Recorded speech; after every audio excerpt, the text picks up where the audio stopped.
Welcome to ProPEllant, a podcast for private equity operating partners and the leaders building the next generation of SaaS companies.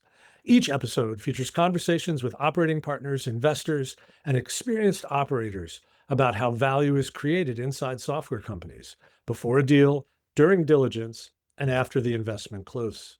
My name's Ken Lempit, president of Austin Lawrence Group, an advertising agency that specializes in SaaS go-to-market, and your host of the ProPEllant podcast. Our guest today is Amit Pande, a product and go-to-market leader with deep experience at the intersection of AI and enterprise software. Amit most recently led new product division at C3.ai, where he ran the P&L for an AI-native offering and worked closely with some of the world's largest enterprises on their AI transformation journeys. He's now advising PE and venture-backed companies on AI product strategy and go-to-market, which makes him a perfect voice for what we're digging in today, how AI is reshaping enterprise value across the portfolio, from GTM efficiency to product architecture to the role of professional services. Welcome to the podcast, Amit. Thanks, Ken. It's good to see you again. I'm really psyched to have you on our podcast. When we had our pre-session, we really dug into some great and important issues that PE firms need to be considering. But before we dig into our episode, could you tell us just a little bit more about yourself and what you're up to? I had the opportunity to work with C3 AI, over several quarters to, build out new AI products for commercial execution. And one of the things I've been looking at building upon that trajectory, Ken, is, commercial execution is sophisticated and complex. And the moment you go outside of software tech, into semiconductors and into the messy but interesting world of, shipping to mining to all of these other industries like healthcare, that's where you're really seeing where AI is moving the needle or not moving the needle. So I'm spending my time right now with, helping companies with really close these gaps between product and go-to-market, especially as AI commodifies so much. And then I'm also spending some of my time, like many others, in using Claude Code and building out small utilities for things that would have taken an army and a whole company maybe 10 years ago, and now can be built by folks like you and me. Yeah, it's the whole world of everyday executives, the normal executive creating applications is kind of mind-shattering. We have a guest that was on another one of our podcasts, about probably be published the same time as this, talking about how he sees almost no value in the code itself. The moat in his mindset is customers, the data that's in the system, and the people that work for the company. So it's the code itself has much less value than it did before, kind of oddly, because almost anybody can start building things. And maybe that's a good segue into our first topic, which is that there definitely is a squeeze threatening PE portfolio companies that are still stuck in this horizontal kind of SaaS. The foundational models, these OpenAI, Claude, these platforms like Palantir, like from below and above, they're being threatened.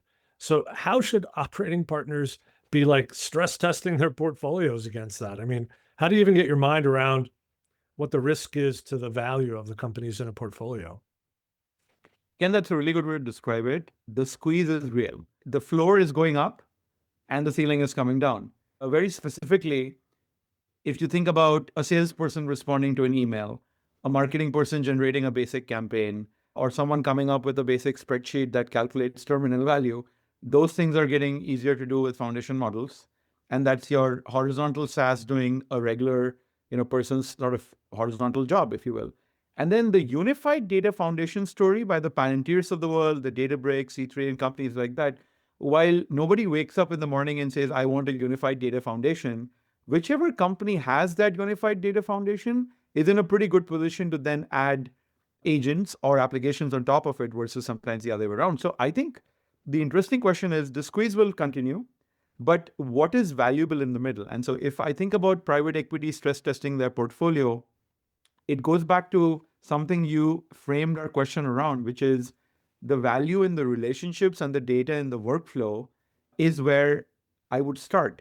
Look, most PEs acquire companies when, things are a little bit funky. the company is not necessarily in its prime. And so they get it at a very fair valuation.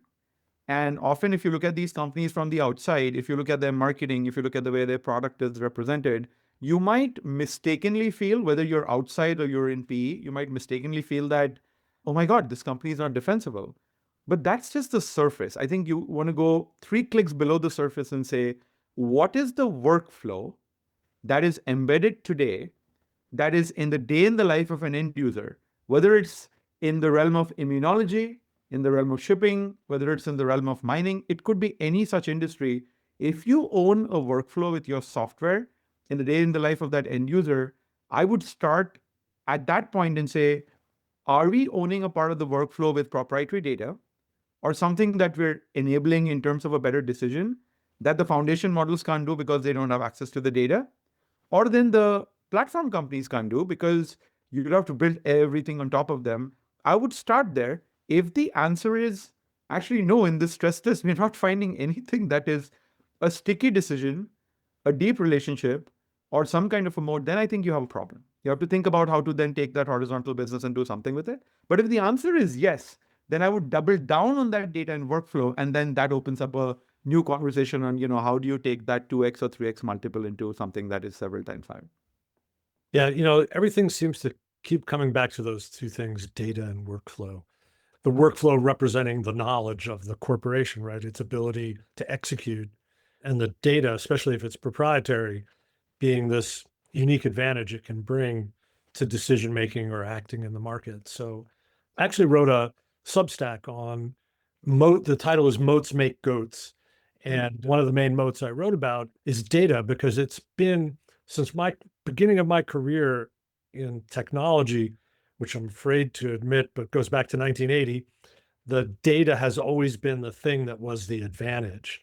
The compute, the logic of a piece of software might have been something of a barrier, but I wouldn't ever have called it a moat.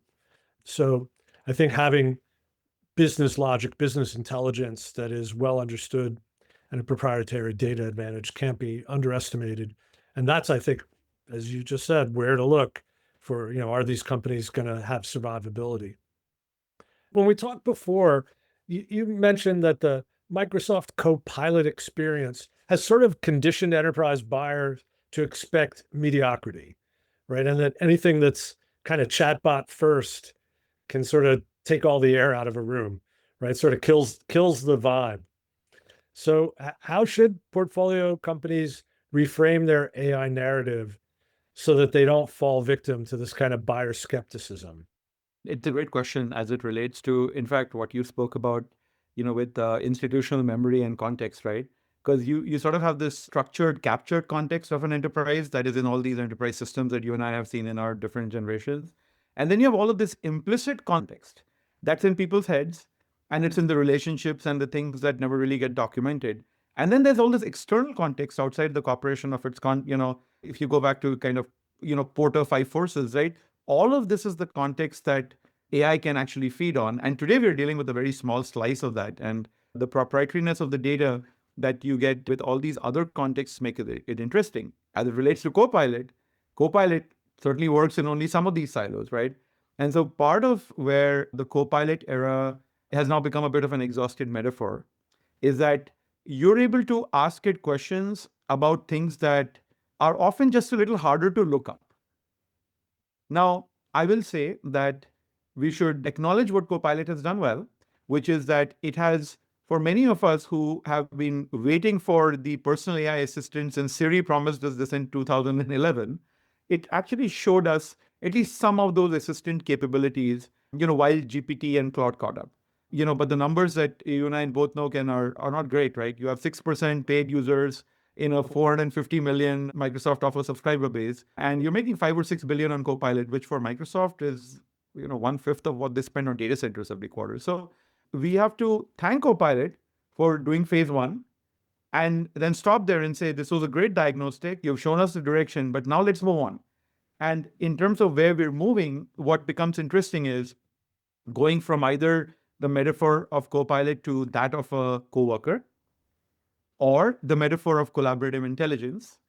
And this is where you really start going into the harder question of, is this AI paradigm going to help me make better decisions in my workflow versus just answer questions for me? And so I'll say that, when I think about the coworker metaphor, I know it's a bit of a lightning rod today because, are these coworkers that are AI going to become the coworkers that power an entire corporation? But I think what we should take from there is that when we work with exceptional people, we expect something from them that is a level of intelligence or insight or an action that we can trust them to do. And I think as we move towards these models of trust anchored with proprietary data, that's where I think we are going to move into newer metaphors. At the end of the day, the end user cares less about the copilot. The procurement manager cares more about, did I get my prioritization on budgets done better? And the person that's the field operator cares more about, did I identify an anomaly that is going to fix this oil pipeline in the field? And I think that's where you can directly start connecting this back to something that is either margin or revenue or profitability or cost reduction. And I think that's where we'll see Copilot 2.0 or whatever we call it be successful. I actually think this is how we'll get out of the hell of pilots that, we're all aware exists around us today. Yeah, I love the idea of the coworker rather than the chat buddy, to have an array of coworkers who could help me in my work, whether they're, you know, virtual or human. I think would be very valuable. I can't remember now the name of this remote working tool where they have sort of your whole organization online and you can sort of tap into anybody at one time. And it's like a perfect place to be putting both our human coworkers and sort of the knowledge workers that the AI can deliver, in one kind of uniform place. And I think that that'd be a great direction for operating partners at PEs to try and drive their portfolio companies. How can you move beyond, this Copilot? And I think you framed it really well, save me a search step resource, to something I can interact with that's actually going to make my job a little better. And I think if I understand correctly, the role of these operating partners, they have to kind of drive thinking within their portfolios, right? So that might be a good place for operating partners to drive some thinking. How do we get past that first phase? Kind of digging in more on this, the coworker kind of question. We talked about the idea of the first 3 roles you'd hire in marketing when we did our prep session. And you suggested that you'd probably answer the question, what are the first 3 roles you'd hire very differently today than just even 2 years ago. So walk us through kind of your thinking about what is, for a young company, what does their marketing department look like today versus what it might have looked like 3 or 4 years from now? And what does that mean for the PE operating partner? The Copilot era that we just covered was really around bringing some AI seasoning, if you will, on the human pyramid. We've had the human pyramid since the days of, Taylorism, maybe in the 1950s, right? It's been an org structure is what it's called, I guess. But really where we are moving to is, and what affects the organization design or redesign, is that it's almost a distributed intelligence network, right? I love the visual you painted of, you can actually see your entire org of humans and AIs together. And so now if you take this in the context of go-to-market, let's talk about marketing specifically. There were some very simplistic notions in the past because of the way boundary conditions evolved. And we got to this point that you had a demand generation person, a digital marketing person, a product marketing person, an operations person, and then you had sub-specializations, like, is this a technical SEO person? And I can tell you that every single CMO that I've worked with, and I've been a CMO also in the past, we would think in those terms when we spoke to our boards. And the investors on the other side also knew that, well, if you need a full stack marketing team, you need these like 10 functions. Why? Because if you needed more content, more campaigns, and more coverage, you just needed more people. What AI changes fundamentally is that you can now deploy a much larger coverage, campaigns, and content playbook. And so now you don't have to worry about the limits of that scaling. You actually have to worry about the harder question, which is, do I really understand my buyer's journey? Do I really understand where they are and where I can meet them? And so the way you now redesign these organizations is, if you're truly working backwards from the buyer's journey, you think about a few very high leverage marketing operators who know how to wield the power of agents around them. And I would go so far as to say that, in the 80s or 90s, Isaiah Singer wrote this book called The Hedgehog and the Fox, right? Where he said, one big idea versus several ideas. You have to be a hedgehog in something. But I think this is the era where you need to be a fox in several things. And if you have three people like that, and those three people might be the orchestrator that brings all these sort of agents together, and that becomes the future of marketing ops. That person is the storyteller that, in a sense, is your corporate and product marketing person like together. And then I do think that when you get exhausted with digital, as we all are, there's nothing like the power of real events. You and I recorded the SaaS Backwards podcast at an event. We'll remember that event. And so I think these roles, if you expand outside of marketing, think about sales, think about product, think about finance, G&A, all of these can be reimagined. And what this means is that it means two things. Private equity partners I work with tell me that the top two things on my mind across my portcos are IT spend and human capital spend. And so you can address both of those through a new kind of organization design model. And if you're a private equity partner today looking at your organizations, I think you really want to think about how to break down the current jobs being done into jobs to be done. And then you can do the exercise on the repeatable aspects that should be done by AI, judgment, repairing trust, rebuilding trust or establishing trust in a new geography, new vertical, and all these nuances of customer interaction. I think there's new jobs that will be created with AI as well. So I'm actually bullish about a smaller set of people doing more, but perhaps getting rewarded more as well with AI. I think it's a win-win model. Yeah, I want to call our listeners' attention to the LinkedIn presence of a client of ours and also a couple-time guest on our other podcast, SaaS Backwards. His name is David Gabriel, and he's building an entire agentic product marketing team out in the open. And so on his LinkedIn, and again, he's David Gabriel, and the company he's with is called Rumbix, Rumbix. Fascinating, build-in public, agentic product marketing team. And he described exactly what you have. He's got himself and two others, and they are orchestrating the marketing with the help of these agents. And he described the hardest part actually is being able to delegate to that many effective players.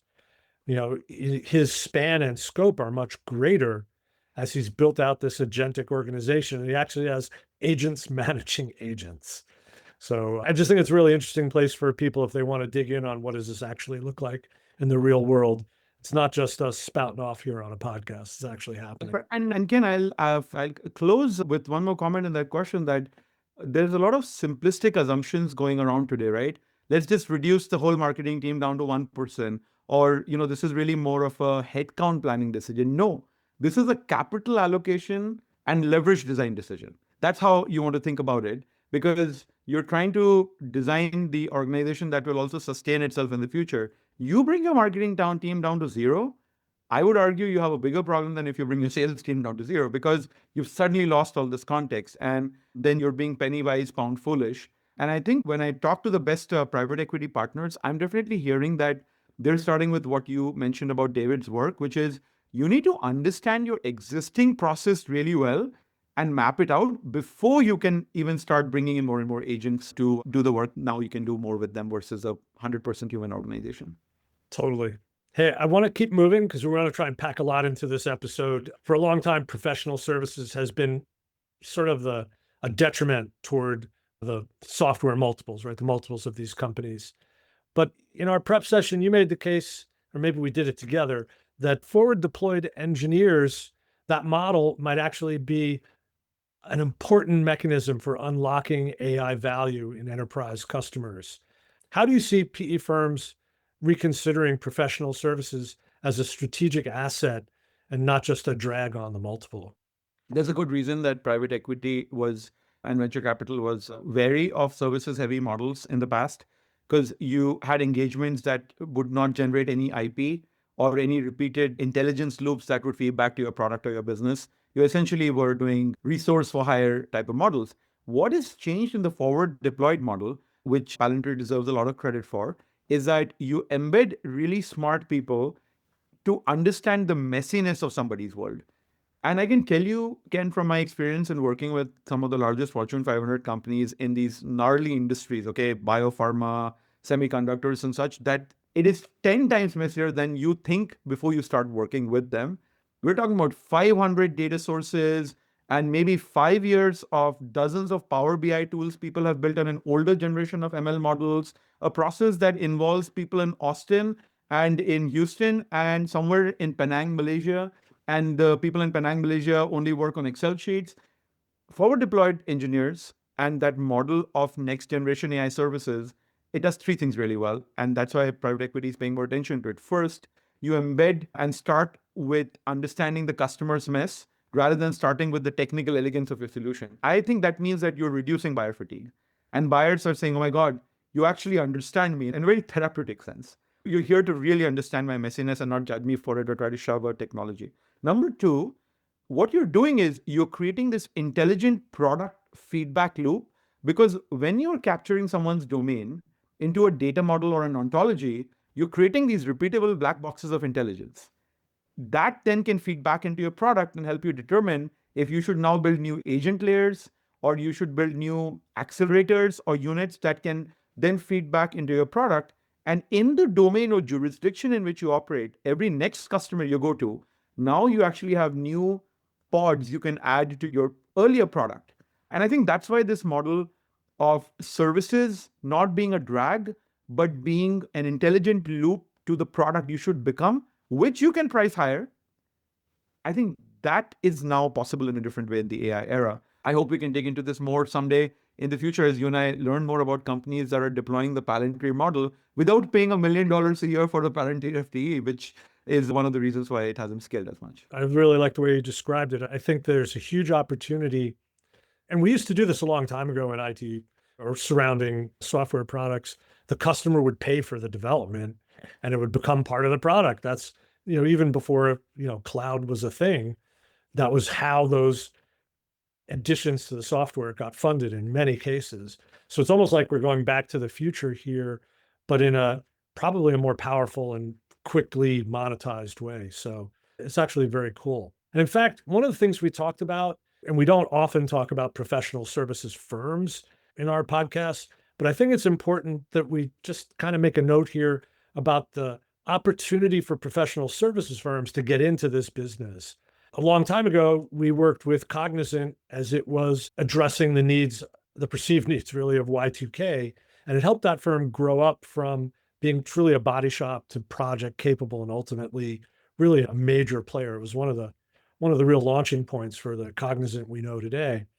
And I just think this is a great opportunity for firms to dig deep into customer workflows, sit with these users, and actually build presence and credibility in a way that they haven't before, and maybe stem the job loss and business loss that AI has already wrought on them. And I'm wondering if you share my enthusiasm for the possibilities for the professional services world.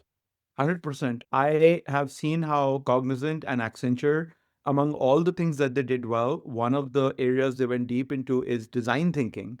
Design thinking was starting to come into our corporate consciousness maybe 2 decades ago.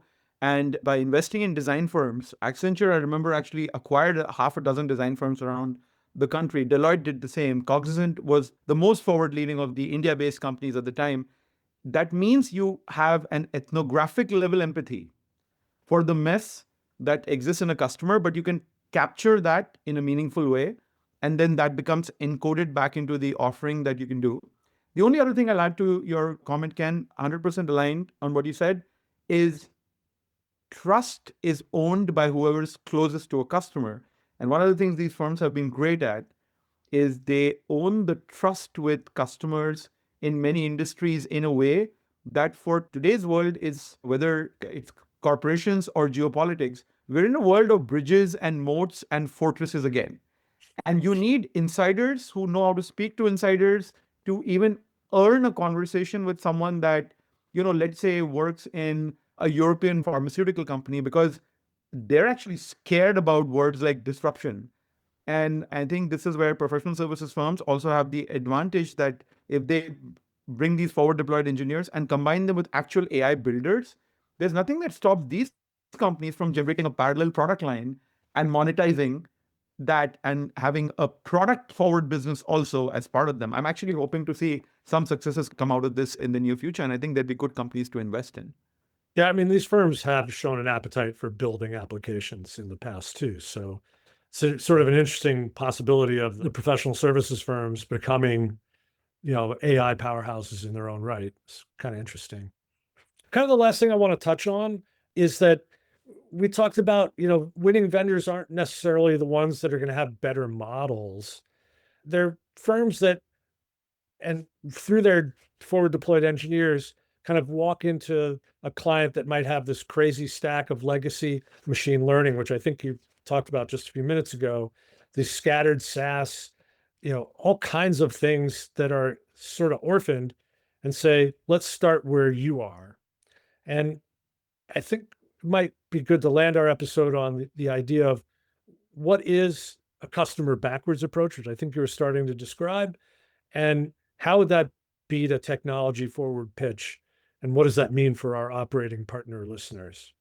The technology forward pitch worked for a certain era because the technology was incredibly superior to whatever came before it. The first Snowflake instance, the first Salesforce instance, the first time you and I probably had an iPhone, it was materially superior to whatever existed before that. That era is gone now.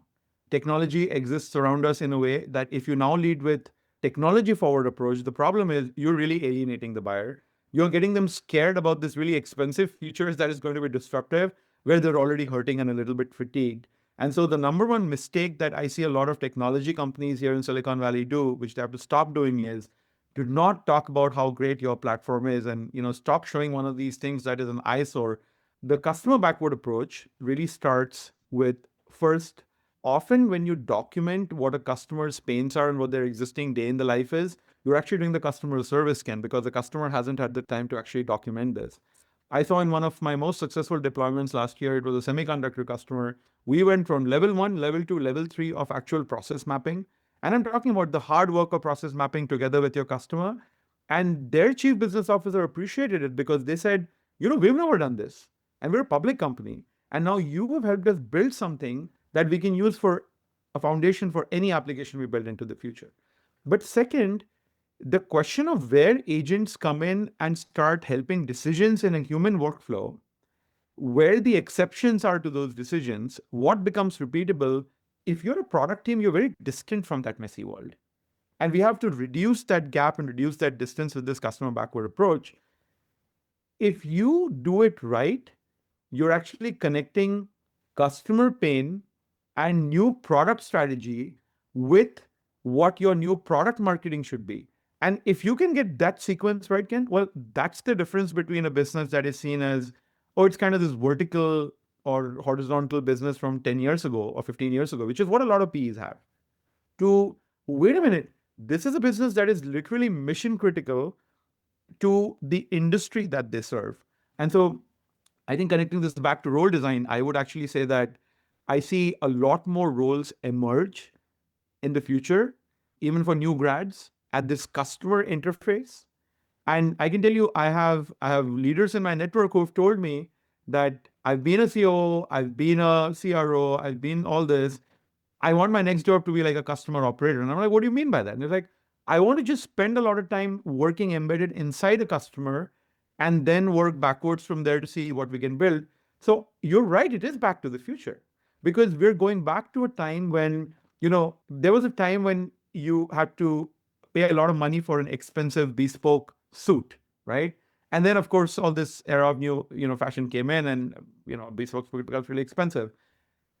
In software, we're actually going back to that era where you don't have to worry about buy and build. You will actually buy with the ability to build on top of it. I actually think that the vendors that are embracing this level of interoperability and letting their customer choose the Switzerland they want to play in, they're going much further than the ones who say, if you standardize everything on me, you'll win, because buyers are just much more wary of that. And they want the optionality to, play with this like Legos in the future, because that's how you can change the org model and the technology layer at the same time. And that's a great place to land our episode. The idea of hybridization of the software, the buy build idea not being as relevant as it has been for so long. Hey, Amit, if folks want to reach you, learn more about what you're doing and possibly engage with you, how can they find you? LinkedIn's the best place.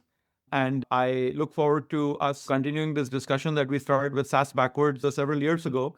And very excited for the work that you're doing for the investor community. Thanks so very much. And if folks want to reach me, I'm on LinkedIn/in/Ken Lempit. My advertising and SaaS go-to-market advisory agency is called Austin Lawrence Group. We're at austinlawrence.com. And the ProPEllant podcast is now available pretty much wherever podcasts are distributed. If you like this episode, please consider subscribing. Hey, Amit, thanks so much for joining us today on ProPEllant. Thank you so much, Ken. It was a pleasure.